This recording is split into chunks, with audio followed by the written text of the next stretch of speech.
Hello and welcome to the finals match for this week's Custom Magic MSEM, Custom Night Magic for MSEM. I'm Caillou, and today we're going to be watching the finals match between BluesEclipse, who is on a blue-red Infuse Storm, which is a control/combo deck which uses the titular card Infuse the Apparatus to burn its opponent out of the game.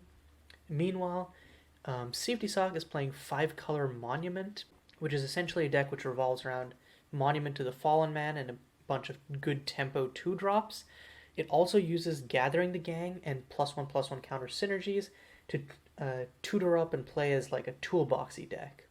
So turn 1, Cftsoc going to play the Seed Shrine, which feels kind of sad when it does not have a target. I feel like this is one of the weaker cards in the deck, especially because it's not a dual land.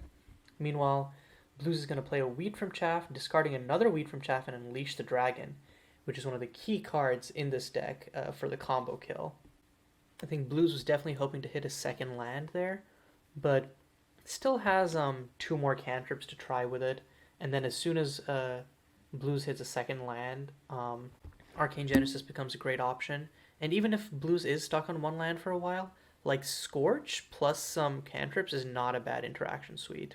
But yeah, Cftsoc just going to run out the Monument to the Fallen Man, going to make it a little bit harder for Blues to actually answer his threats, and did top deck Gathering the Gang, which is, I think, this deck's signature card. Its ability to just function as a toolbox/tutor engine is incredibly powerful. And Blues does hit a land, hits the mountain. For now, I think it's just gonna Monkey Shines and then probably just opt. And I think the strength of Blues' deck really is that like all of the cards which are generically good in blue-red control, like cantrips so that you get good card draw, and then cheap burn spells to kill threats, and counter magic, all become fuel for your Infuse as your combo kill. So Infuse basically functions as a 1-card combo in the deck with it does require minor support in the way that you build your cantrip base, and so it requires you to run a little bit more cantrips. Requires you to run some cards which are subpar in control, like Unleash the Dragon. But other than that, you can build a relatively strong blue-red control deck base, and then slot and Infuse the Apparatus as a 1-card kill condition. Meanwhile, I'm surprised Cftsoc did not flash in the Refuse Trawler on Blues' end. Not sure why. I guess wanted to have mana to proc Refuse Trawler. Actually, that makes sense, because neither Fire Shaper nor Refuse Trawler would actually be able to proc their effects. I forgot you need to pay a green. In the meantime, Cftsoc just going to play a Roads Untraveled, which is in this deck to either grab Gathering the Gang or just some fixing lands. For now, though, only has the green-red. I think you probably just play out Kinkan right here, maybe, or another Monument. I could see either, but I think Kinkan, and then you name, like, Fire Shaper Adept? Because one thing is that Kinkan plus 2 Fire Shaper Adepts goes infinite, and you get to kill your opponent with it, basically. So yep, is going to run out the Kinkan, and yep, names a Fire Shaper Adept. So what happens is you play a Fire Shaper Adept, attack with it. In response to the Kinkan trigger, you play another Fire Shaper Adept and copy the Kinkan trigger, and then it goes infinite, as far as I know. So Cftsoc doesn't have that second Fire Shaper Adept, but Gathering the Gang does function potentially as a tutor engine for it. For now, though, Blues is just gonna, 4th differently named cantrip of the game, Oracle's Vision, mills Social Grace's Island Wayfarer Shrine. This is really good for Blues, because now has a total of 7 differently named cards in graveyard, and then you probably just play the shot. I'm actually surprised. I feel like since you have, or I guess, yeah, it doesn't have double blue up for the Arcane Genesis, so I feel like could have just Scorched Face there, because you do want to get Scorch and Grave before you cast Infuse. But I guess the thought is hold up the mana for the clue and threaten interaction, and then on end can crack the clue next turn, play Scorch on face, and then try to just cast Infuse from there. But I feel like since you have multiple Scorches in hand, I would literally just cast 2 Scorches on face and then make your job easier for yourself. Because I think 2 Scorches on face plus Scorch next turn into Infuse just kills Cftsoc. Okay, on end, Cftsoc going to flash in Fire Shaper Adept with the Monument to the Fallen Man. And whoa, Blue's just conceding on the spot. I don't think that Blues knows how that combo works. So yeah, that was a bit of an oof. Blues conceding way too early because he thought Fire Shaper Adept plus Kinken on its own was a combo. But, which I guess if you don't walk it through in your head, you can definitely like see it that way. I definitely read it that way when I first joined the format. But how it works is you attack with a Fire Shaper. Kinken's ability triggers, but the ability has resolved by the time the token copy enters the battlefield, right? So there's no Kinken triggered copy. So you need a second Fire Shaper to be able to copy the Kinken trigger, and then you go infinite. Okay, getting into game 2, Blues is going to play the Frostfire Geysers, and I don't know why it's tapped. Oh, whoops, this is the one that enters tapped. This is not a pain land.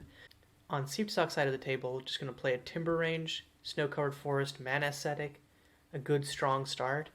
Next turn, can play the Northern Holdout, and then curve into Gathering the Gang, and then has Seed Shrine as a way of activating Gathering the Gang. With that and Kinken, we'll be able to quickly tutor up the combo.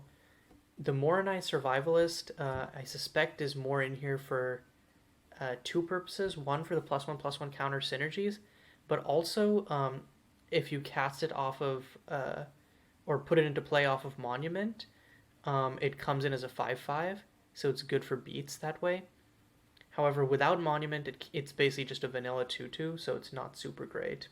In the meantime, Blues is just gonna, looks like Oracle's Vision into an Opt. So just Hella Millen, has Infuse in hand once more, and with Unleash the Dragon and Scorch Engrave, is blistering towards a quick kill with Infuse. Even with only one land in hand, like, you just Wheat from Chaff, put the Storm Surge Engrave, hope to draw into another land, and then I think in 2 turns, Blues could kill Cftsoc right here. Meanwhile, if you're Cftsoc, I think you just play the Seed Shrine here, use its ability to put a +1/+1 counter in Mana Ascetic. That triggers Gathering the Gang, and then you tutor up a Fire Shaper Adept, probably. Oh no, it's just going to play a Kinken. Hard cast. I guess just for the card draw. But I still think Cftsoc should probably name, or could name, ooh, actually that's an interesting thought. Could name Moronai Survivalist. Yeah, okay, he's going to name Moronai Survivalist. Plays a land with Mana Ascetic, plus the land, casts Moronai Survivalist, and if Blues lets this survive till next turn, it swings for 7, essentially. Of course, Blues, I think, is going to... Oh, Blues can't kill it, actually, right now, because Blues is stuck on 1 land. And Storm Surge can be orchestrated for red. Okay, so for now, Blues is just going to Wheat from Chaff, hitting a Frostfire Geysers plus a Distant Thunder. So I think probably keeps the Frostfire Geysers and then ditches the Storm Surge. And then, yep, is going to do that. And this sets Blues up to win next turn, as far as I know. Because next turn, just infuse... Does he have enough to infuse? So it has 8, so actually he's 2 off from being able to infuse on 2 lands. So needs to hard cast the Distant Thunder, discarding the Arcane Genesis, and then I think Cftsoc just dies the turn after that to infuse. Ooh, this turn though is gonna Seed Shrine onto the Moronai Survivalist. Becomes a 3/3. That allows Cftsoc to Gathering the Gang, and so can now Gathering the Gang for another Fire Shaper Adept if he wants, or could just Moronai Survivalist for the beatdown. Oh no, oh, and gets to an Unassuming Swineherd. So we're seeing the full art text here right now, but what Unassuming Swineherd does is that when it enters the battlefield, it exiles target player's graveyard. So this is basically like, and this is what I'm talking about, the toolbox capacity of this deck. Like, what a great tool versus Blues' deck. And now Blues doesn't have a quick out. It's just going to take a whopping 8 damage from the Moronai Survivalist. Yeah, just Cftsoc flashes in Unassuming Swineherd, and using Fire Shaper Adept next turn can copy the Moronai, the Kinken trigger to get a second Moronai Survivalist. I think Cftsoc has all outs covered here and is going to win next turn. Of course, actually, never mind. One thing that... Oh no, wait, yeah, has all outs, never mind. Does have all outs covered here, because if Blues goes to tap a land, kill Moronai Survivalist, Cftsoc can Veilborn Meddler, and because of Northern Holdout, Cftsoc has enough mana to both Veilborn Meddler and Unassuming Swineherd. So yeah, there's no way that BluesEclipse can win right here. It's the perfect hand for Cftsoc, which partially because not partially, mostly because it was tailored off of the Gathering the Gang, but still really dope. So Blues is gonna Distant Thunder onto the Moronai Survivalist, and then I think Cftsoc just flashes in Veilborn Meddler at this point. Oh no, in response is gonna Unassuming Swineherd, maybe both of them, Unassuming Swineherd plus the Veilborn Meddler, because I think it doesn't make sense not to Veilborn Meddler this Distant Thunder. So yep, yeah, it's also gonna Veilborn Meddler. Blues does have the Arcane Genesis for the Veilborn Meddler, but Unassuming Swineherd still ETBs, and Blues loses his entire graveyard. Oh no, sorry, never mind. It doesn't. Never mind. I completely forgot Unassuming Swineherd. So it doesn't exile on ETB. It just, if a card or token would be put into an opponent's graveyard from anywhere, it's exiled instead. And, ooh, I'm not quite sure what happened there. Oh, so Cftsoc oh, that was so smart. So what happened there is Arcane Genesis, when you counter a spell, you can search your library for a land and put it into play. Cftsoc searches for a Seed Shrine, which allows you to put a +1/+1 counter on the Moronai Survivalist. This makes it so that Distant Thunder doesn't kill it, and as a result, Cftsoc can search for another Fireshaper Adept right there.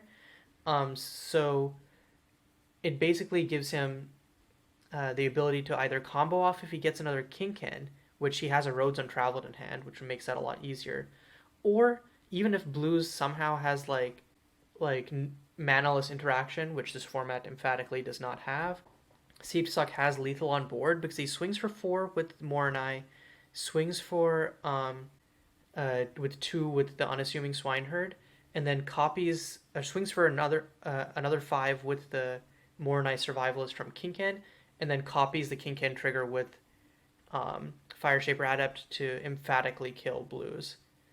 Unfortunate end to the game 1, but regardless, I think that game 2 was super cool, and Cftsoc, in typical Cftsoc fashion, comes in with a new spicy brew and takes the whole tournament 3-0.